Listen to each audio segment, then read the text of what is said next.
Здравейте на всички! Днес вече ще започнем с решаване на част от задачите към курса Първи стъпки в програмирането в Софтуерния университет.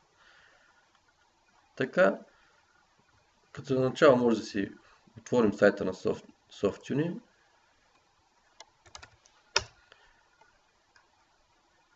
Надявам се, че сте записали предстоящия курс Първи стъпки в програмирането, а именно този.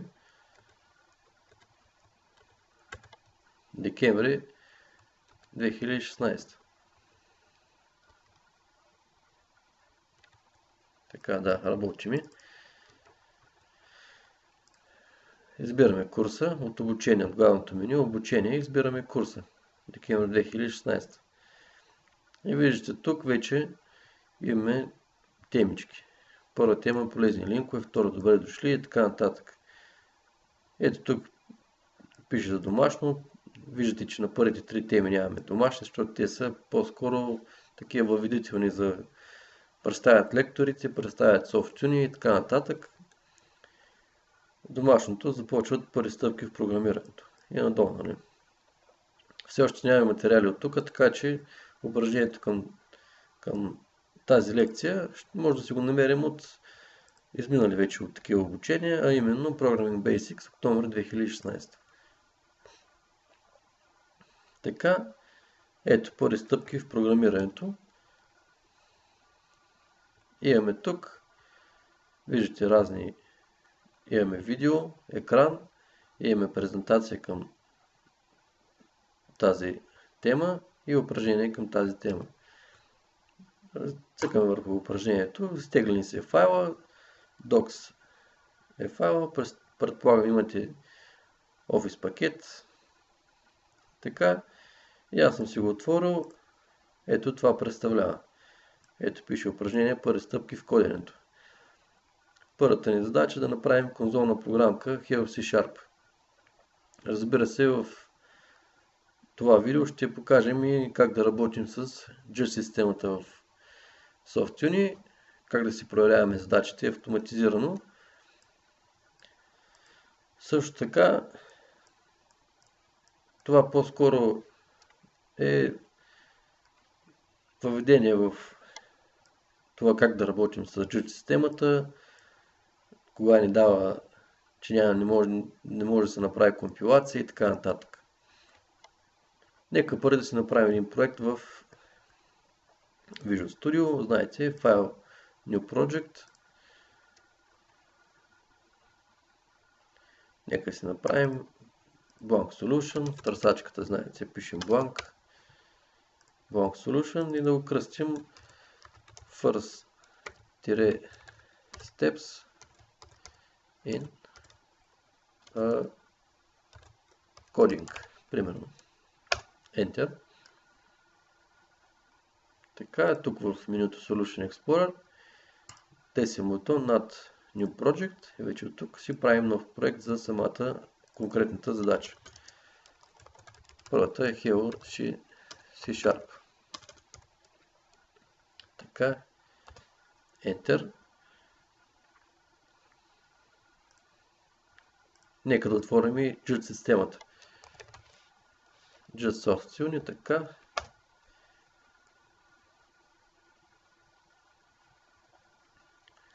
Как влизаме? Влизаме с регистрацията в SoftUni. Вход с този юзернейм и парола от SoftUni. Така. Трябва да видим заради се. Да, нека да увеличим малко да се вижда. Така. Нека да си подочистим малко самия код.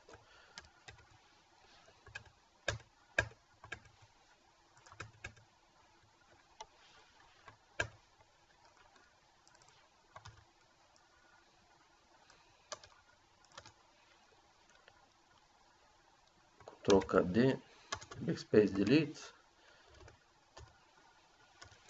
Стреме config, не ни трябва, преименуваме самия C# файл на Hello C# и класа преименуваме, затреме тук този стринг и така. Нещо такова трябва да се получи. Нека да видим самата задача. Стартирайте Visual Studio, създайте нов конзолен проект, така, направихме го това. Намерете main strings, така. Тук писа къде се пише самия код на програмата. И тук седма точка напишете следния програмен код, команда за печатане на текст Help C#. Това трябва да въведем в самата програма. Нека да го копираме, хващаме целия ред, Ctrl-C, Ctrl-V и го копираме. Ctrl-F5 стартираме без дебъгер, както вече може би знаете. Първият път се забавя, защото все още Visual Studio не е загрял. Така, ето в Help C# на конзолата. Хващаме целият текст, всъщност целият source код на програмата, Ctrl-A, Ctrl-C. Копираме и тук всъщност, само забравих да кажа, къде се намира, я да видим тук, така, къде се намира в JIT системата, ето, какво пише тук. Тествайте решението на задачата в онлайн JIT системата на софтуер за целта. Първо отворете ето този линк. Така. Нека да цъкнем на линка, само че Ctrl клик. Така. Тук ни пита дали искаме да отворим чрез Office Word. Така. Тук въвеждаме тия данни. Ето. First Steps in Coding. Така. Имаме тук разни задачи. Help C#, Expression, Numbers, Triangle, Rectangle, Cursive Stars. Примерно, 6 задачи имаме за First Steps in Coding. Така. И изпращаме решението. Ето тук, нали, този таб, цъкаме и се отварят другите задачи. Имаме тук резултати, кой колко точки изкарал и тук в черния прозорец може да само да така справя това. Черния прозорец изплюваме source кода на нашата програма Help C#. Така, ето, вижте. Така и от тук вече избираме, нали, то си не е издадено по дефолт, C# код, имаме и друг, разбира се, Java код, PHP код, това за другите курсове и натискаме бутона изпрати. Само че аз мисля, че вече съм го правил 2 пъти. Нека ще го направим пак. Така, успешно изпратено, рефрешаме тук, ето тази тук човка, рефрешваме, ето 100 от 100 точки. Така, много ще внимавате за разни, я да увелича малко, за точка и запетая да не забравяйте и такива и тук точка, защото една точка и запетая може да ви коства цялата задача и да не продължите нататък в софтуни и да учите програмиране. Така че много внимавайте за тези тънки неща. Така, това е първа задача, приключихме по нея, някакво вече да обсъждаме. Нека продължим нататък, тествахме дали работи. Така, тук даже ви описвам това, което аз казах. Нека продължим нататък с конзолна програма Expression. Така, Solution Explorer, правим си нов проект. Expression. Enter. Зачистваме си. Ctrl-KD, Backspace Delete, Ctrl-Alt-L, да отворим Solution Explorer, затворим config, преименуваме CS файла, ако се преименуваме, затворим това тук и сме готови за следващата задача. Ctrl да сейфвам. Така. Напишете конзолна програма, която пресмята ето този израз тук. Направо пак с Copy-Paste, Ctrl-C, Ctrl-V копираме този целият израз. Така. Нека да го направим. Ctrl-C и пишем CW Tab. Знаете, с CW Tab ни се отваря код снипета за Console WriteLine. и Ctrl-V вътре в конзол WriteLine, Ctrl-F5. Ето ни резултата от този expression. Нали? Тук даже може малко да поумуваме. Така. Имаме някакво събиране, има и умножение. Виждате, че тук има скоби. Защо има скоби? Защото да се първото действие, което да е събирането. Ако нямаше скоби тук, тази и тази, нека да ги затворим, да покажем Ctrl F5, друг резултат ще получим със сигурност. Ето 235 000, така 2 милиона всъщност и 353 000. Така, какво стана? Ами тук първо това действие се извърши, множи се това число и тогава се прибави 3522. Така, пак тук е разно умножение. Вижте, тук няма скоби, но ние можем да сложим скоби. Защо? Защото кода ни става по-добре структуриран. Ясно се вижда, че тук първо се прави някакво събиране и тогава вече числа се умножават и тогава събират се другото. Обаче резултатът мисля, че и тук стана друг. Ctrl F5. 2 милиона 275 000. Така, я да сложим скоби да видим.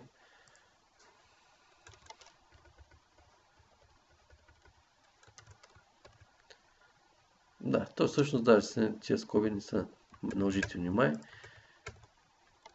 И аз се заблудих нещо, извинявам се за което. Така, нека пак да копираме това в JIT системата и да видим дали работи. Ctrl-A, Ctrl-C. JIT системата, втори етап Expression, копираме тук и изпрати. Решението успешно изпратено. Рефрешваме. Ето и 100 точки. Така.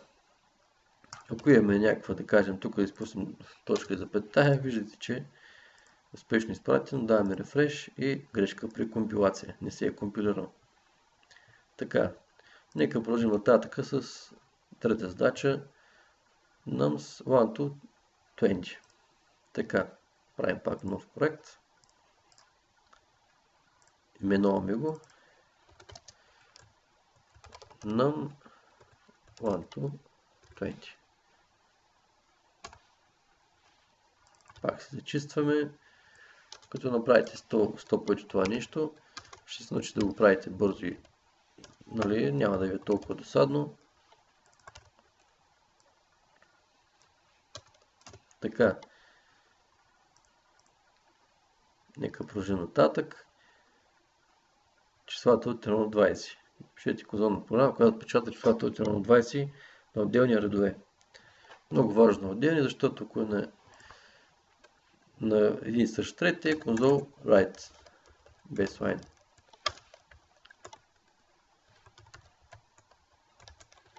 Ctrl F5. Ето, отпечатахме. Когато е write, отпечатаме и курсор остава на същия ред. 1-2 отпечатахме един и същ ред.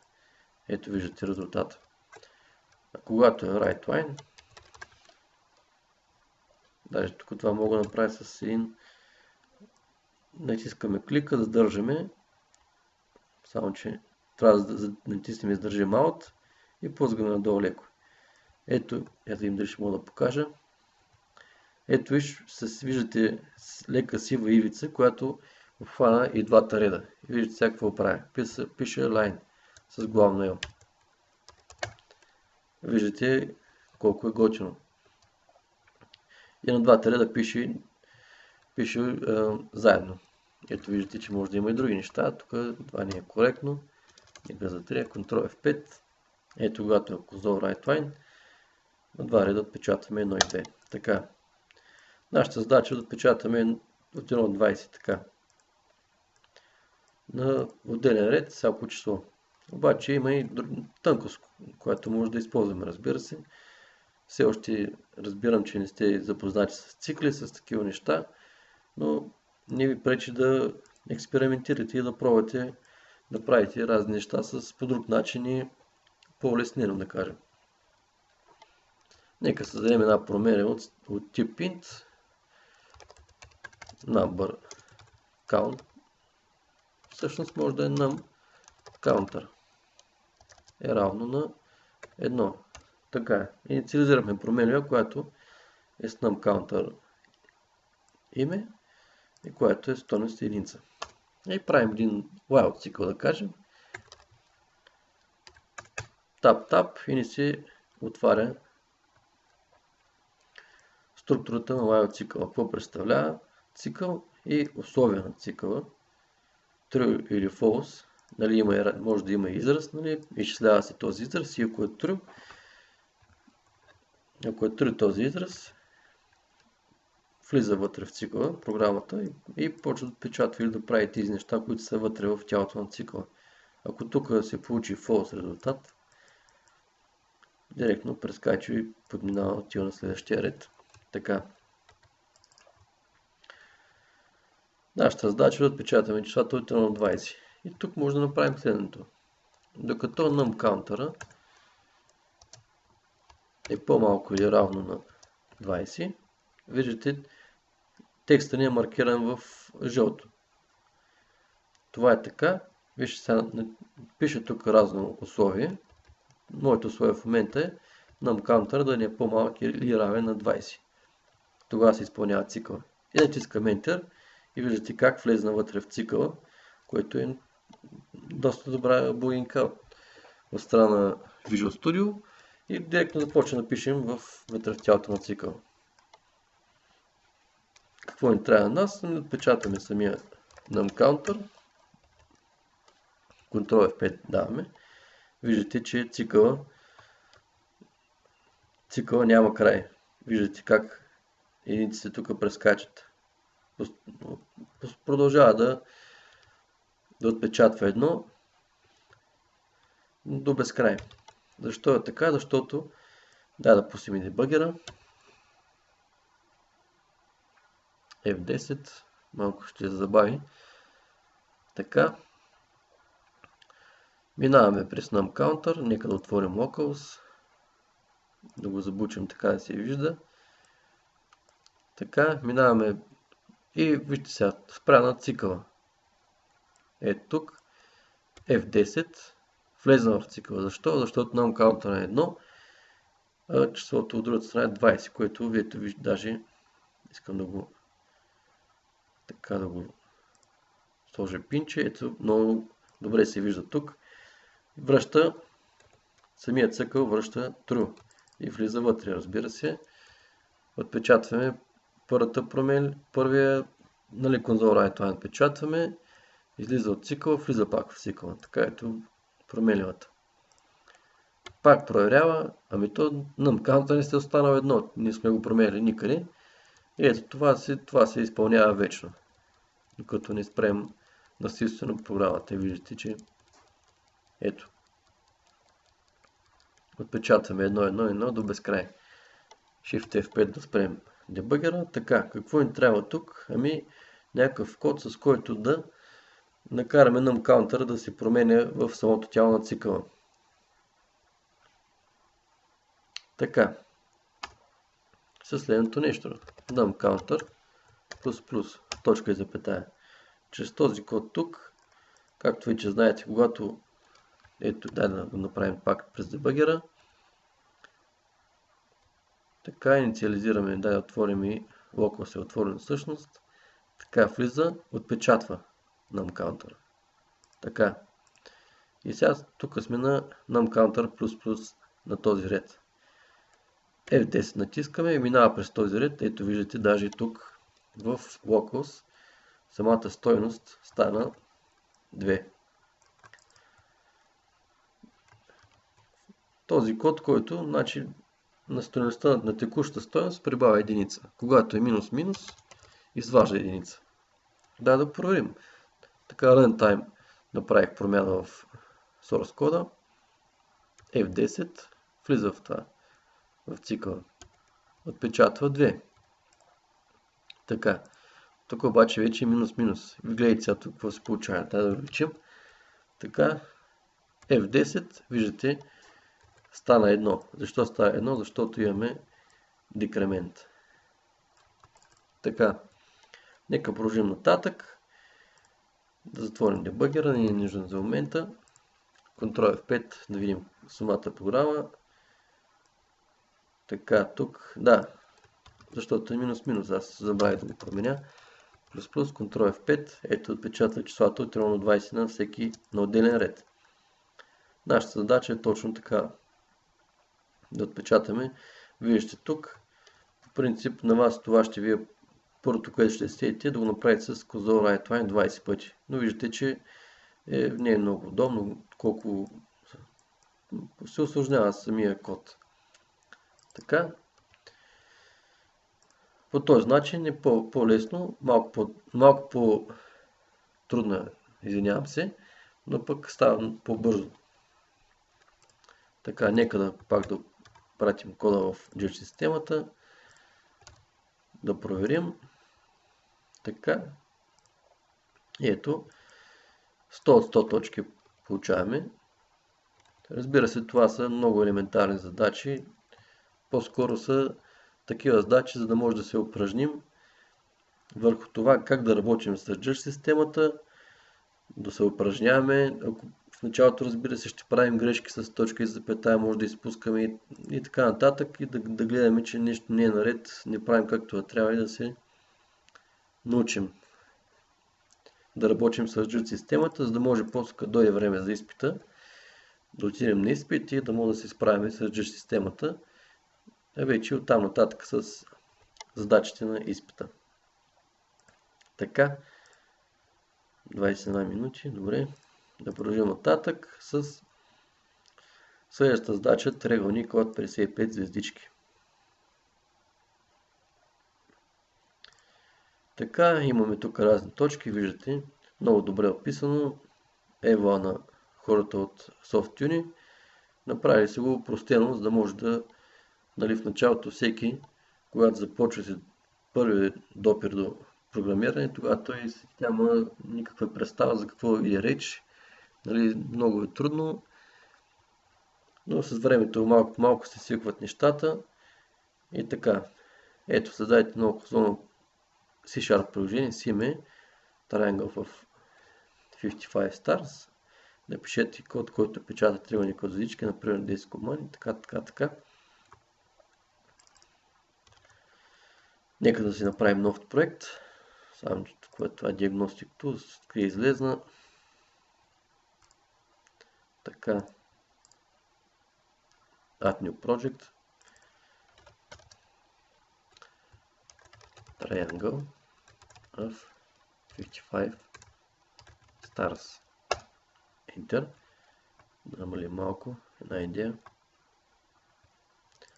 Пак си копираме namespace, затриаме го. Ctrl-KD, Backspace Delete. Така. Преименуваме Program CS.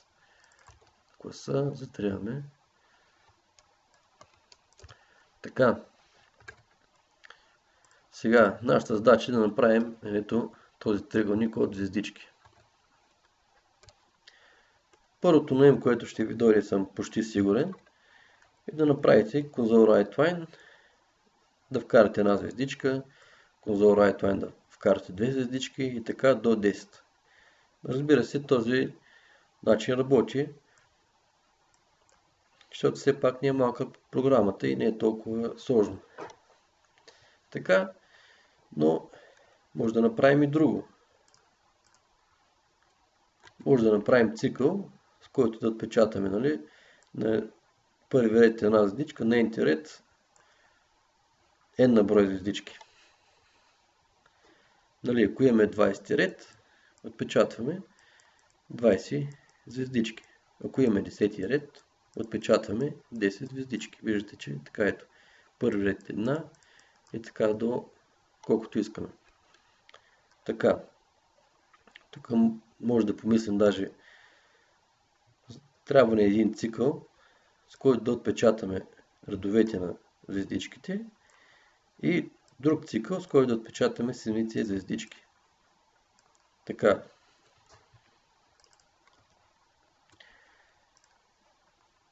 Нека ще създадем първо самата звездичка. Как да я създадем?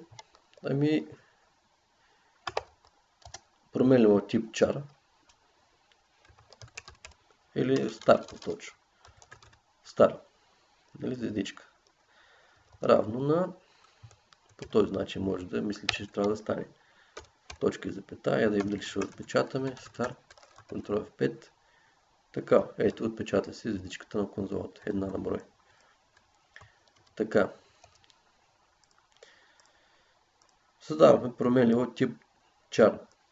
Char е 16, мисля, че 16 байта или 4 бита. Всъщност 16 бита, 4 байта. Така ли се пада? И аз май нещо се бъркам. По-точно 2 байта. 16 бита, 2 байта, да. Извинявам се. Инициализирахме вече звездичката и може да създадем един цикъл, който ще може и с while. Нали, преди малко говорихме за него. Ще го направим с for цикъл. For tap tap. Така. Сега тук имаме малко по-сложни неща. Така. Само да увеличим още малко. Имаме три неща вътре в самия цикъл. Виждате, имаме първо, второ и трето. Така. Какво представляват? Ами, първо инициализираме някаква променлива, с която ще работим в самия цикъл.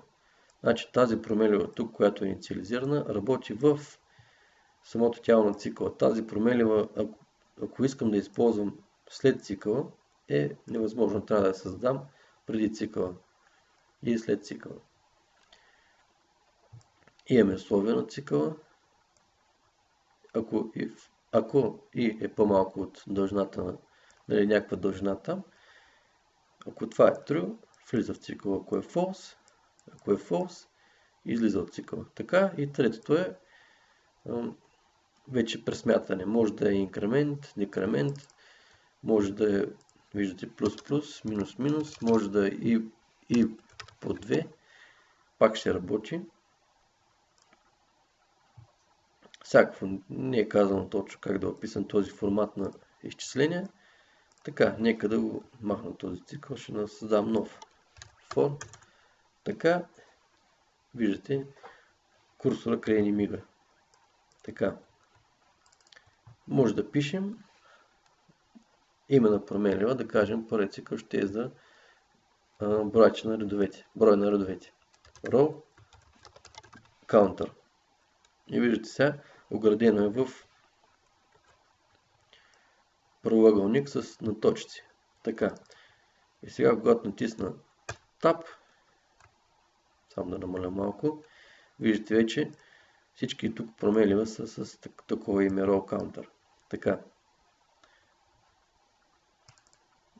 Row Counter започва от 1, първи ред и завършва на 10 ред, само че тук ще е по-малко или равно на 10.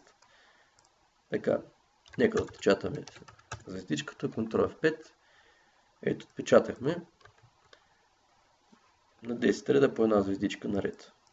Така, нещо такова трябва да не е програмата, само че, нали, втори ред 2, трети ред 3, четвърти ред 4 и така до 10 ред 10 звездички. Така.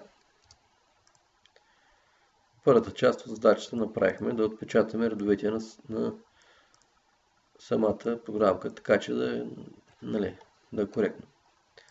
И правим още един цикъл, пак с for може, който ще е star counter.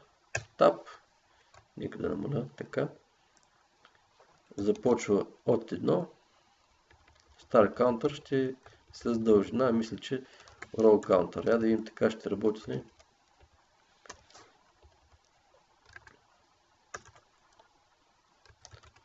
Така. Правя го write. Така, отпечата ги.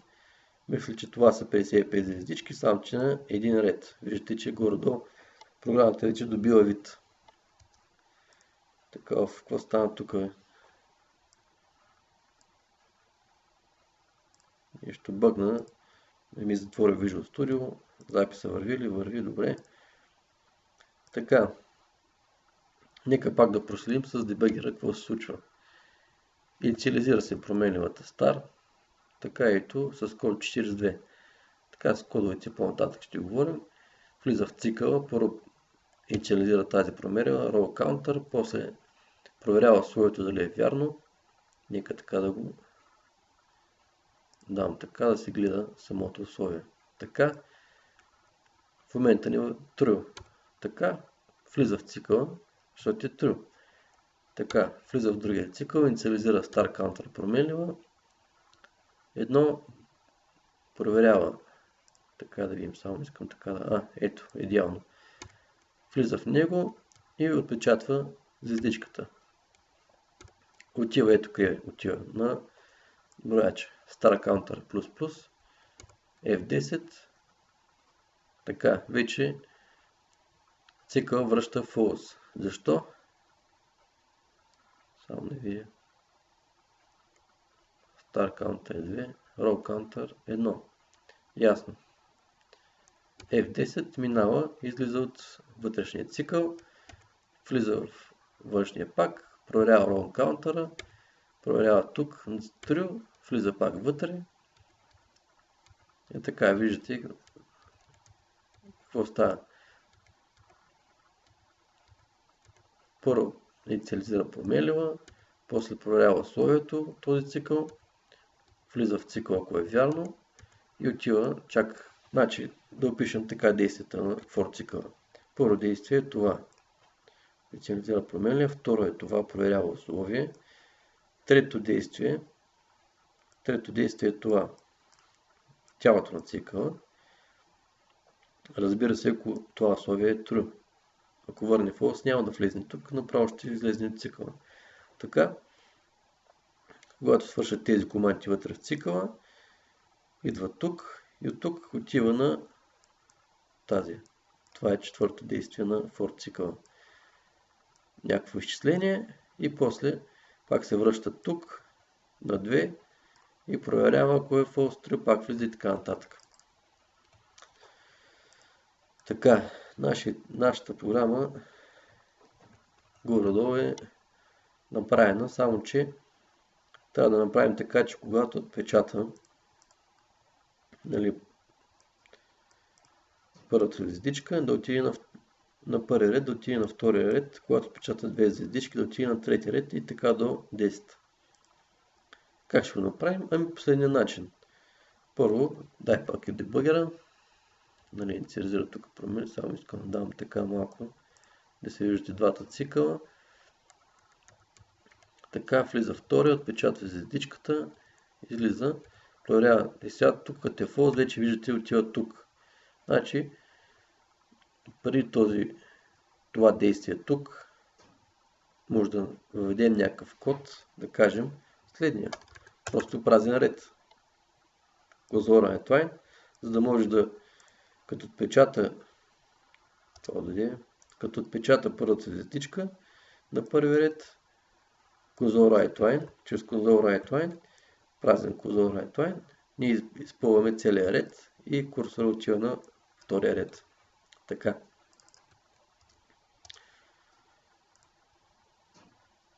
Ctrl-Shift F5, наново да пусна дебъгера. Той даже ми изключи, но нека да видим. Така. Първа звездичка, проверява. Тук вече ще връща false. Оп, отива на console write-line на следващия, извън цикъла. Отпечатва console write-line и виждате курсора вече къде отиде. Отиде на втори ред, само че не можа да го издемна. Оп, издемна. Ето на втория ред курсора. Почва да отпечатва тук разни неща. Така. F10, F10.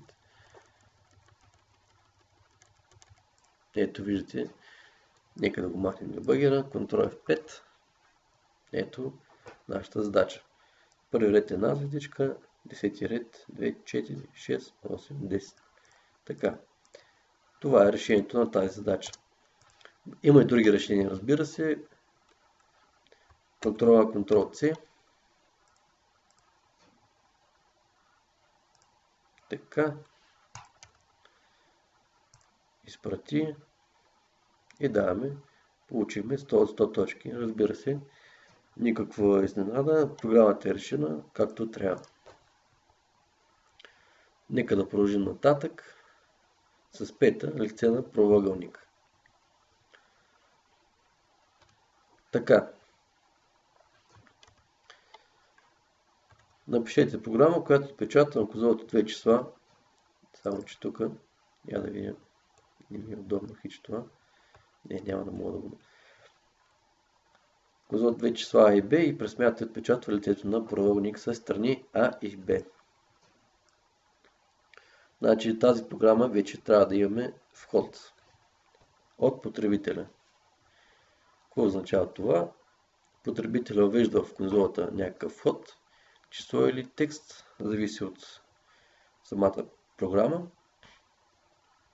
И вече оттам нататък последващи действия от програмата. Така, даже тук имаме, вижте, от софтуери са и направили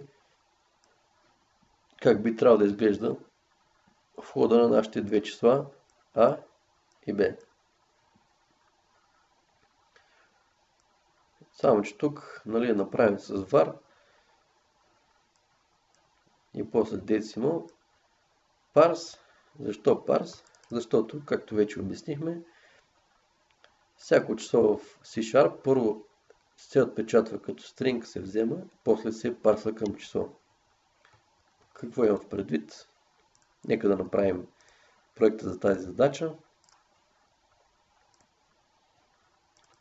0,5, така.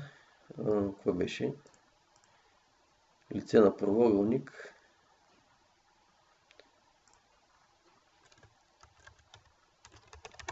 Rectangle. Area. Мисля, че area беше лице. Не съм много сигурен, но няма значение. Нека да затрием тук тези неща. Ctrl-KD, Backspace Delete, Ctrl-Alt и L. Затриеме config, преименуваме самия CS файл, преименуваме класа. Затриеме това тук и сме готови да, даже можете да ги затворя, десен бутон, Close Out, but затворим всичко без този прозорец. Така.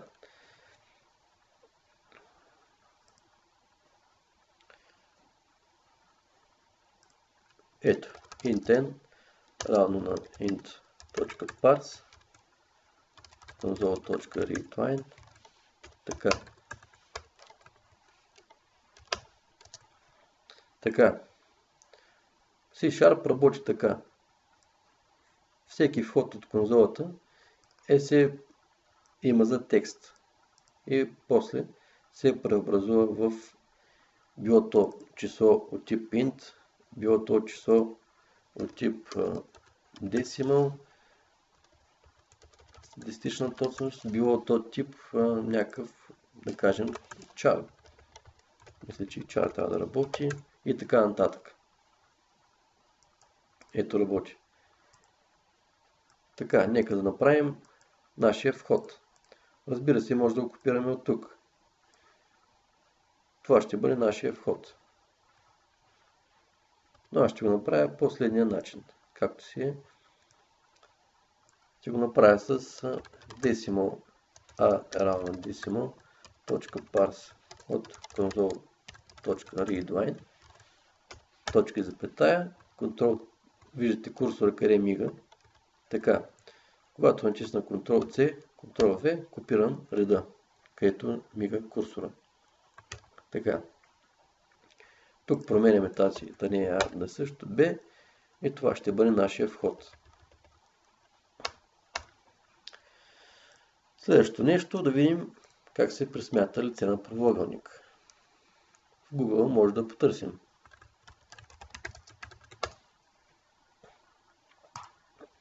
Mat Goodies, първият сайт. Само че тук пак някакви филми ни вкарва. Втория линк, Maths is Fun. Мисля, че този сайт е много надежден за такива неща. Ето тук вече имаме, в този сайт имаме за триъгълник, правоъгълник, трапец, квадрат, успоредник. Бях забравил даже как се нарича този циркъл, сектори и така нататък. Нас ни трябва ето това. Така, тук има малко. И тук ето Area of Rectangle. Не знам как се чете. Може да им се смеят хората, които гледат това видео, но нека няма значение. Ерията, лицето е по този начин се изчислява.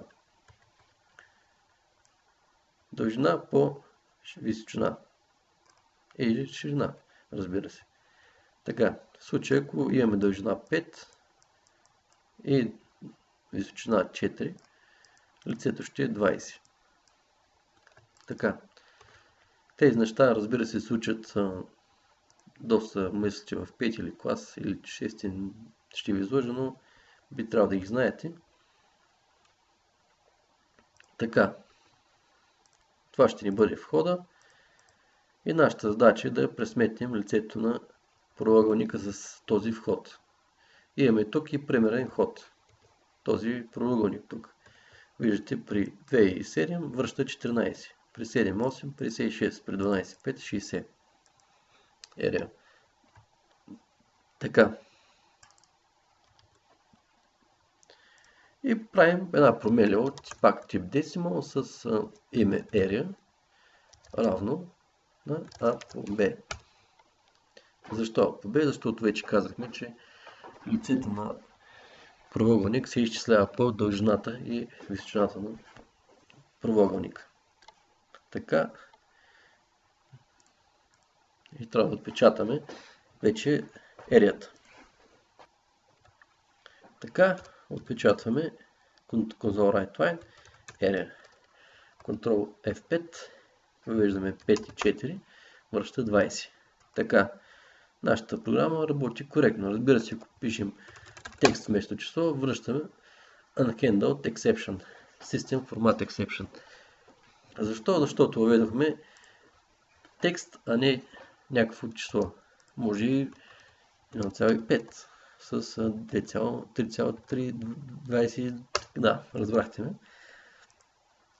Защо може? Защото като вход искаме decimal да е число с десетична точност. Decimal, сигурно не знаете, decimal запазва след запетаята decimal, всъщност е равно 1, след запетаята 27 и 8 символа. Мога да ги запази. Накрая, разбира се, слагаме, за да се подразбере, че тази стойност тук е от тип decimal. Ако тук е D, се подразбира като double. Виждате, че вече Visual Studio не го приема, защото M се използва за decimal. Ние сме инициализирали променим от тип decimal, отзад сме поставили D. Все едно е double. Тук ако е double, ето работи. Така. Нека да копираме програмата, да им работи ли в Judge системата.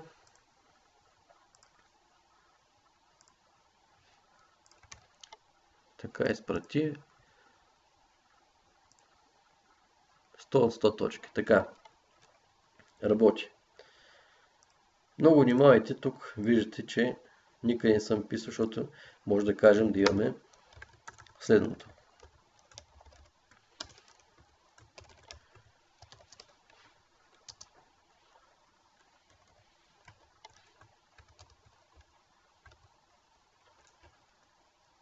Какво направи току-що? Ctrl F5.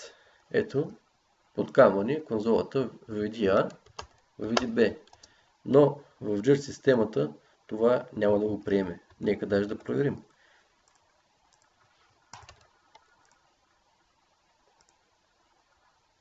Даже го прие. Много И аз се очудих, явно са го направили така, че тези редове да се игнорират тук. Преди време, като имаме разни такива текстове преди в самото вземане на стойността, нали, програмата гърми. По принцип, като имаме такива задачи, е добре само да направим така, че да имаме вход. Даже тук мисля, че нарочно са го направили така, за да може, нали, все пак сме начинаещи, да не ни гърми програмата. Вече на изпита няма да е така. На изпита искат да кажем, нека тук ще го покажа нагледно.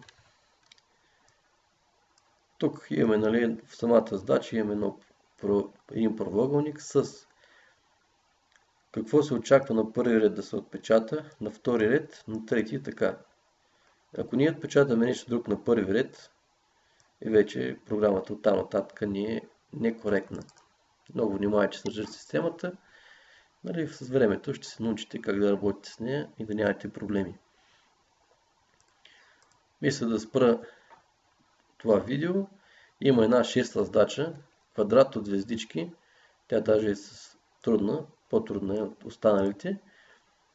Ако имаме вход 3, отпечатваме такъв квадрат. Това не е точно квадрат, но да си представим, че е квадрат. Тази задача е по-сложна, разбира се. При вход 5 отпечатваме, нали, първи ред 5 звездички, втори ред само по една звездичка от края, трети пак така, четвърти и на пети ред пак 5. Какво означава това? Значи при да кажем 6 въведено число като вход, имаме 6 реда съставен от квадрат, който е съставен от 6 реда. Първи, втори, трети, четвърти, пети, шести. На първи ред имаме 6 звездички. Какво означава това? N на брой звездички имаме на първи ред. Тук на последния ред също имаме N на брой звездички. И в празното, в средата е кухо. Нямаме нищо. Нещо такова. Тази задача пак мисля, че с 2 цикъла се решаваше. Ще се опитам да реша веднага след това видео и да запиша как съм я решил. Благодаря ви, да съм ви помогнал с нещичко.